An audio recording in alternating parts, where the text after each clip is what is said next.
أعوذ بالله من الشيطان الرجيم. بسم الله الرحمن الرحيم. يا أيها الذين آمنوا كتب عليكم الصيام كما كتب على الذين من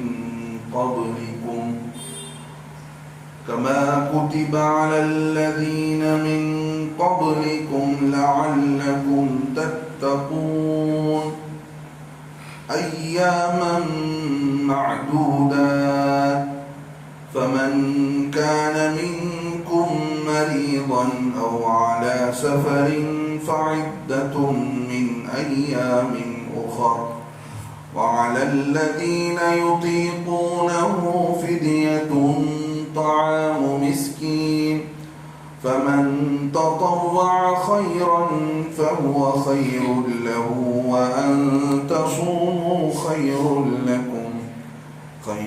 لكم إن كنتم تعلمون. صدق الله العظيم. قابل قدر بزرگوں، دوستوں، بھائیوں، پچھلے مجلس میں آپ حضرات کے سامنے اللہ تبارک و تعالی نے جو احکامات قصاص کے سلسلے میں نازل فرمائے تھے کہ اگر کسی کا ناحق جان بوجھ کر قتل کیا جاتا ہے تو ایسی صورت میں بدلے میں دوسرے سے اس کو بھی قتل کیا جائے گا، برابری کی جائے گی. اگر کوئی کسی آزاد مرد کو مارتا ہے تو پھر آزاد کے بدلے آزاد ہی مارا جائے گا. کسی آزاد کے بدلے کوئی غلام مارا جائے یا کسی مرد کے بدلے کوئی عورت ماری جائے، ایسا نہیں ہو سکتا. کسی عورت کے بدلے کوئی مرد مارا جائے، یہ نہیں ہو سکتا. اس کے بارے میں آپ حضرات کے سامنے ساری تفصیل آ گئی. اللہ نے اس میں آگے بتایا جو کوئی اپنے طرف سے معاف کر دیتا ہے تو پھر اللہ تبارک و تعالی اس کی معافی کی وجہ سے یہ خیر کی طرف لوگوں کا رجحان ہو جاتا ہے. اور ایسی صورت میں ان لوگوں سے کہا گیا، یعنی جن لوگوں نے قتل کیا ہے ان سے یہ کہا گیا کہ دیکھو تمہیں اچھے طریقے سے اس کے خون بہا کو ادا کر دینا پڑے گا. اس کے بدلے تم پیسے ادا کر دو گے تو تم جو ہے تمہارا یہ معاملہ اللہ کی طرف سے تمہارے لیے آسانی ہے اور تمہارے لیے رحمت بھی رکھا گیا ہے اس کے اندر. ورنہ اگر کوئی معاف کرنے کا اللہ رب العزت موقع ہی نہ دیتے کہ کوئی کسی کو معاف کر سکتا ہے قتل کرنے کے بعد، قاتل کو مقتول کے رشتہ دار معاف کر سکتے ہیں، یہ آپشن اللہ نے دیا ہے، تو اللہ فرماتے یہ تمہارے لیے بڑی بہت جو ہے مہربانی ہے اللہ کے طرف سے. اس کے بعد بھی اگر کوئی آدمی حد سے تجاوز کرتا ہے، ظلم زیادتی کرتا ہے، کبھی ایسا بھی ہوتا ہے کہ جس نے مارا ہے وہ اس کے پاس پاور ہوتی ہے، طاقت ہوتی ہے، تو وہ اور ظلم دکھانے لگتا ہے، اپنا پاور دکھانے لگتا ہے. اللہ فرماتے ہیں ایسوں کے لیے دردناک عذاب ہے. آگے اللہ نے بتایا کہ دیکھو قصاص میں یعنی خون کے بدلے خون جو لیا جاتا ہے، اللہ کا جو حکم ہے اس میں تمہارے لیے زندگی ہے.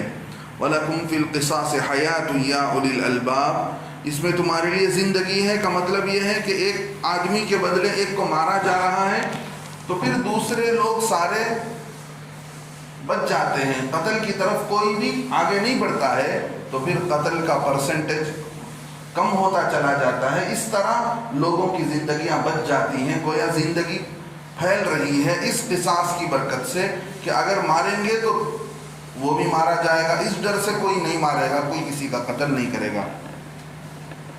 آگے اللہ رب العزت نے بتایا کہ دیکھو ہم تمہارے اوپر وصیت کو فرض کرتے ہیں.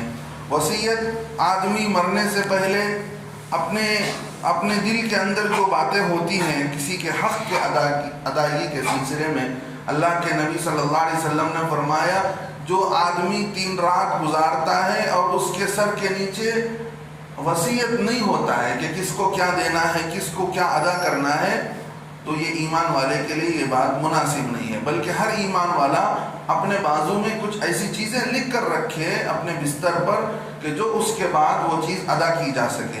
اب وصیت کی کیسے پوری کی جائے گی، اس کے سلسلے میں بتایا گیا کہ میت کے انتقال ہو جانے کے بعد سب سے پہلے دیکھا یہ جائے گا کہ میت کے مال میں سے تجہیز و تکفین کے لیے پیسے ہیں کہ نہیں ہیں۔ اگر کوئی میت کے کفن دفن کا انتظام کر دیتا ہے تو ٹھیک بات ہے، ورنہ تو میت کے مال میں سے کفن دفن کا انتظام کیا جائے گا، نمبر 1۔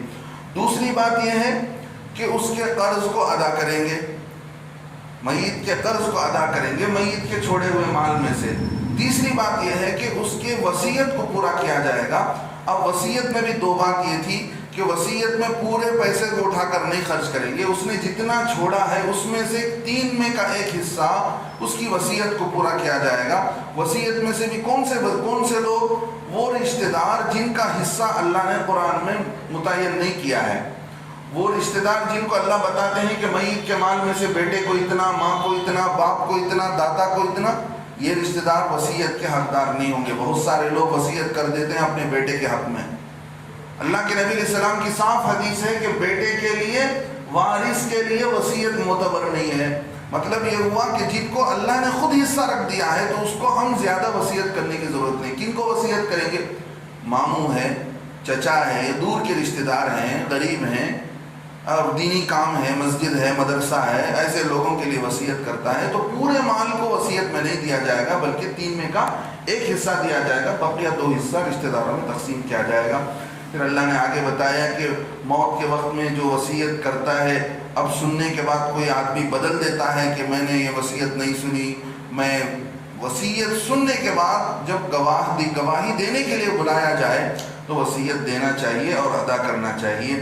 اور اگر اس وصیت کے پورا کرنے میں اگر کسی کو جھگڑا ہو جائے، کوئی خاندان کے اندر فتنہ فساد ہو جائے، تو اللہ نے بتایا کہ ایسی صورت میں وصیت سے ہٹ کر بھی کوئی قدم اٹھا دیتے ہیں تو اللہ معاف کر دیں گے، اس لیے کہ اس کی وجہ سے وصیت کے خلاف تو قدم اٹھایا گیا لیکن اس کی وجہ سے لڑائی ختم ہو گئی، صلح صفائی ہو گئی۔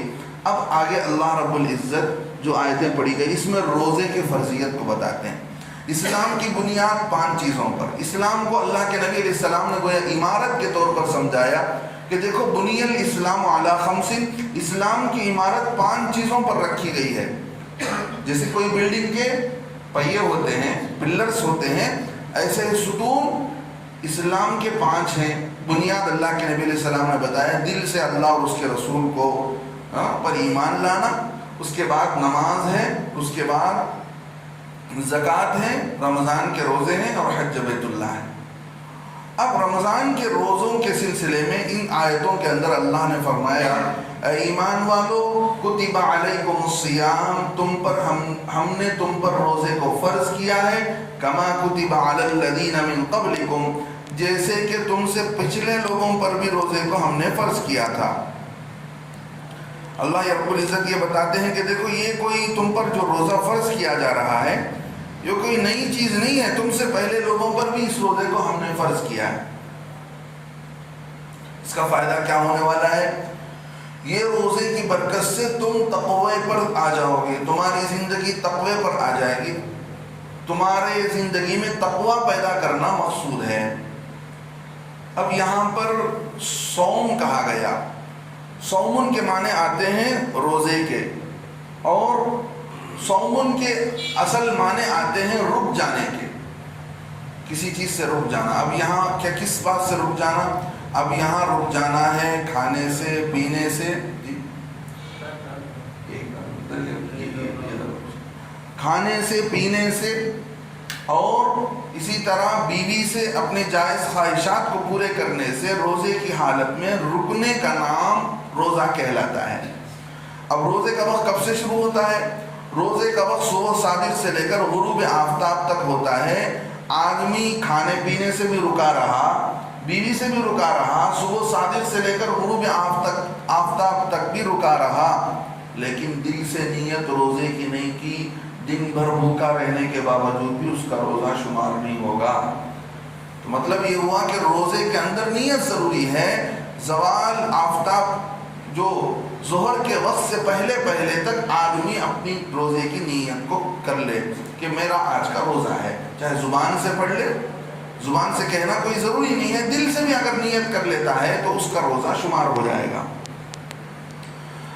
اور ایمان والے کو بتایا گیا کہ دیکھو یہ روزہ تم پر فرض کیا گیا ہے جیسے کہ ہم نے تم سے پہلے لوگوں پر فرض کیا۔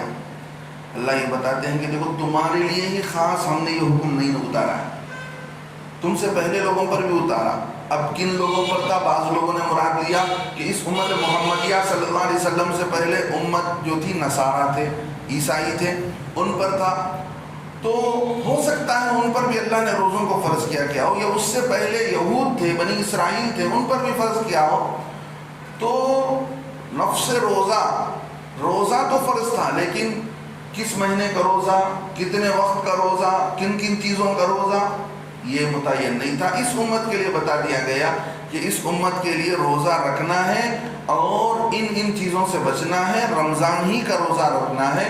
اس امت کے ساتھ اس مہینے کا روزہ خاص کر دیا گیا، اور یہ بتا دیا گیا کہ دیکھو تم کو ہی نہیں، اس سے پہلے لوگوں کو بھی، کیونکہ اگر یہ بات ذہن میں آتی ہے تو ہم امت محمدیہ صلی اللہ علیہ وسلم میں ہیں، ہم آج مسلمان ہیں، تو ہم سے پہلے جو امت تھی ان پر بھی یہ بات تھی، تو وزن کم معلوم ہوتا ہے، آدمی کو بوجھ کم معلوم ہوتا ہے جب جو کام سب کر رہے ہوتے ہیں، اگرچہ بھاری کام ہوتا ہے لیکن سب کر رہے ہوتے ہیں، دل کے اندر اتنا بوجھ نہیں معلوم ہوتا۔ ایک آدمی کو پرٹیکولر اگر کہہ دیا جائے کہ تم یہ کام کرو، مشکل ہو جاتا ہے۔